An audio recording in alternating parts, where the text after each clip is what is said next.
আউযু বিল্লাহি মিনাশ শাইতানির রাজিম বিসমিল্লাহির রহমানির রহিম। সুপ্রিয় দর্শক মণ্ডলী, দেশ ও দেশের বাইরে যারা আছেন সবার প্রতি আমার সালাম। আসসালামু আলাইকুম ওয়া রাহমাতুল্লাহি ওয়া বারাকাতুহু। আশা করি সকলেই ভালো আছেন। ভালো থাকার জন্য দোয়া করি, আপনারা আমার জন্য দোয়া করবেন।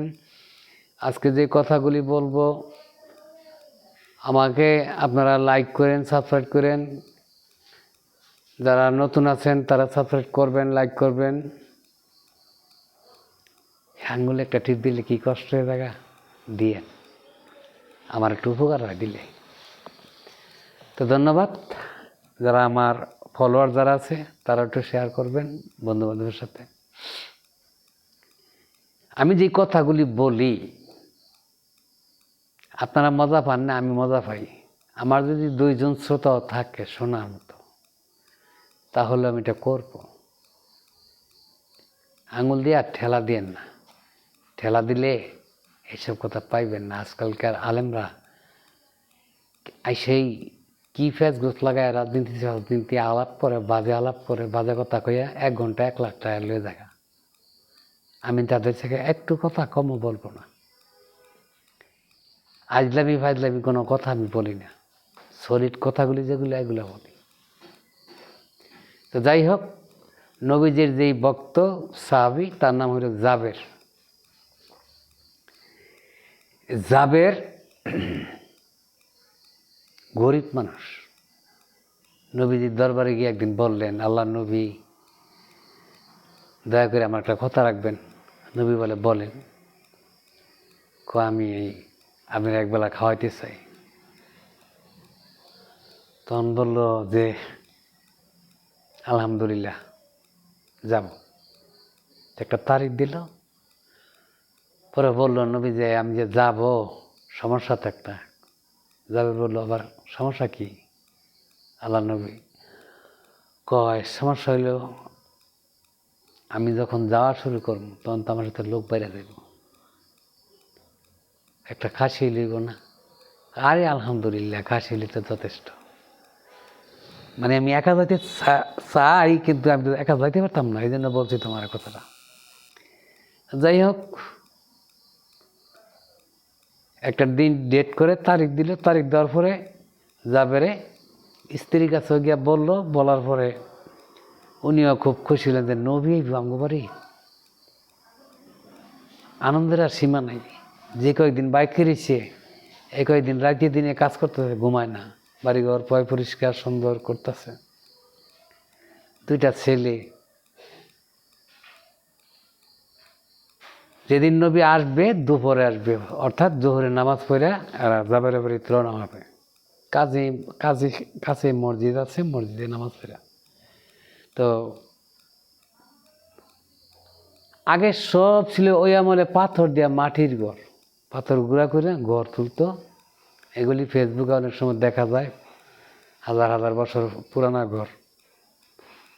নবীজি যে ঘরে থাকতেন, মা ফাতেমা যে ঘরে থাকতেন, এই সমস্ত ঘর দেখা যায়। তো ওই রকম একটা ঘর জাবেরের। আর পাশে একটা বাড়ির দেওয়াল ভেঙে আছে।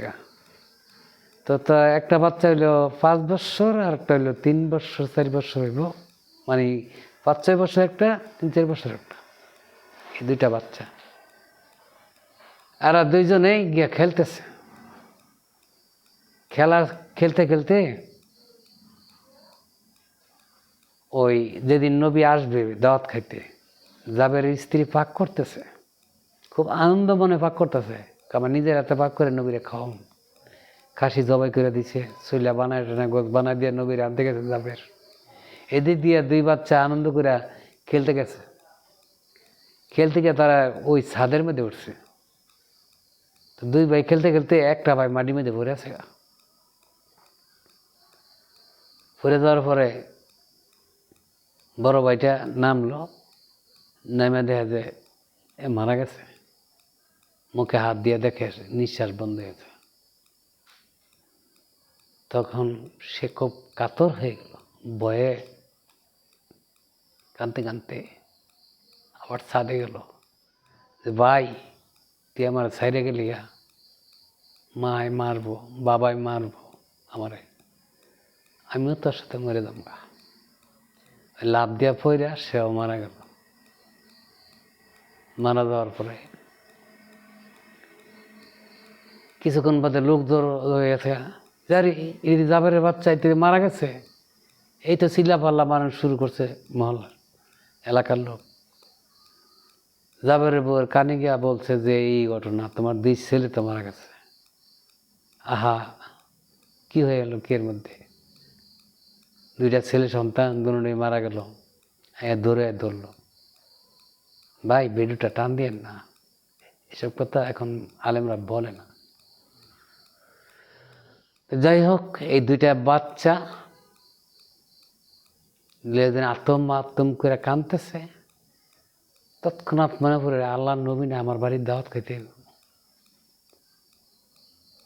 উনি যারা লোক দাঁড়ায় রইল, তোমরা সবাই চলে যাও, আমার বাচ্চা আমি নিয়ে যাচ্ছি, আমার হুকুম ছাড়া আমার বাড়িতে কেউ যাইবে না, তাদের সাথে আমার বিষয় আছে, যাও।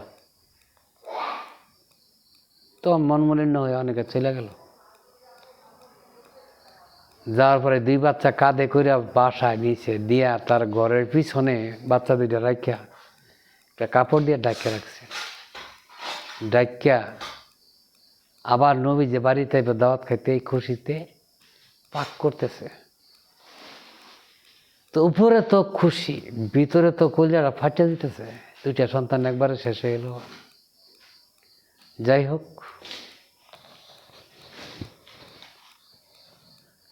আল্লাহ নবী তো জাবের সহকারে নামাজ পড়ে বাড়িতে জাবের একটু আগে পড়ছে, নবীজি আস্তে আস্তে এসেছে। নবীজির সাথে লোক হয়ে যাবে প্রায় 150-এর মতো। জামাতে যারা ছিল সবাই এসে পড়ছে। খাই আর না খাই, আমার ভাইয়ের বাড়িতে যাবো, সাহাবির বাড়িতে, খাওয়াটা বড় কথা না। তো নবীজি বললো যে চলেন যাই। তা আসলো, তো বললো যে সবাই লাইন দিয়ে বসো, জাবের খাবার দাও। এখন জাবের স্ত্রী খাবার দীক্ষা তো মাথা নষ্ট হয়েছে, লোক দীক্ষা যে আমরা যেই খাবারটুক পাক করছি এটা তো 2-4 জনের খাবার, বা 5-7 জন খাইতে পারবো, লোক হয়েছে 150। এখন কি করি?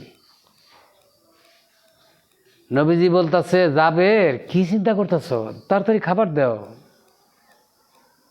আল্লাহ নবী, আমি তো মনে করছি 5-7 জন আসবেন, একটা খাসি জব করছিলাম। তাতে কি হয়েছে, তুমি খাবার দাও, কি পাক করছো দিতে থাকো। কেমনে দেবো, বাড়ায় দেব না কমায় দেবো? যায় যত খাইতে পারে সামনে নিয়ে দেও, আমি আছি ডেকের কাছে।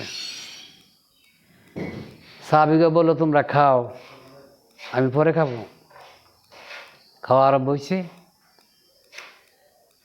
150 লোক খেয়ে ফেলছে, কিন্তু খাবার শেষ হয় না।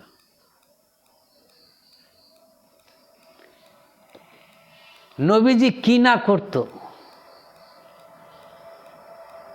এরকম গুণবলী নবীজির বহুত বহুত আছে। আল্লাহ নবীকে এমনি পৃথিবীতে শ্রেষ্ঠ নবী বলে নাই। খাতেমুন নবী হইল নবীদের সর্দার। যাই হোক, লোকজন খাইলো। জাবের আর জাবেরের স্ত্রী বলল যে আল্লাহ নবী আপনি খান। কে তোমরা খাইবে না? একসাথে খাই। কয় না, আমরা একটু পরে খাম। কয় তোমার না 2টা বাচ্চা আছে? বিবিরে বলল। কয় এরা খেলতে গেছে তো, এরা এসে খাইব না। কয় না, ডাকো, এদের ছাড়া খাইতাম না। কয় নবী আপনি খান। আমি তো বলছি এখন ছাড়া খাম না। পরে সত্য হইল মা তো কানতে কানতে মাটির মধ্যে বয়ে পড়ছে। মাটিতে বসে যাওয়ার পরে আল্লাহ নবী বলল, কি হয়েছে? নবী গো, আমার 2টা সন্তান ছিল, ওই ছাদের মধ্যে খেলতে গিয়ে 2 জন মারা গেছে। সন্তান মারা গেছে, তারপরে তুমি আমার জন্য ভাগ করছো? আল্লাহ নবী আমার বাড়িতে আসবে, কিসের সন্তান, কিসের কি, আমি ভাগ করছি। এখন আপনি খান। কয় না, তারাও আমার সাথে খাবে। কই, কোথায় রাখছো? কয় ঘরের পিছনে। আল্লাহ নবী গিয়া বললেন, কই নাতিরা ওঠো, টান দিয়া দাঁড়া করাইলেন। ভালো হয়ে গেছে, চলো হাত মুখ দিয়ে খাবা আমার সাথে। জাবের স্ত্রীকে বললো, জাবেরকে বললো, বসো, তোমরা খাইবে না? নাতিপুতি দিয়ে কি খাওয়া যায়? এই ছিল আজকের টপিক। নবীজি এই ধরনের কর্ম করতেন বহুত বহুত। তো আমি বলবো, এই যে ইউটিউবওয়ালারা ইউটিউব করে কত রঙের বেড়িরা দেখি, এনে লাইক দেন, এনে টিপ দেন, আমার লাগে রাত্রে সারা রাত কথা কইবেন, হ্যান তেন, এই আমার আপনার গোপন কথা আছে, এটি না দেখে এইসব কাহিনী শুনেন, নেক হবে, সফ হবে, বরকত হবে, নিজের লাভ হবে, নিজের জ্ঞান বাড়বে। তো আজকে ধন্যবাদ সকলকে। আসসালামু আলাইকুম ওয়া রাহমাতুল্লাহি ওয়া বারাকাতুহু।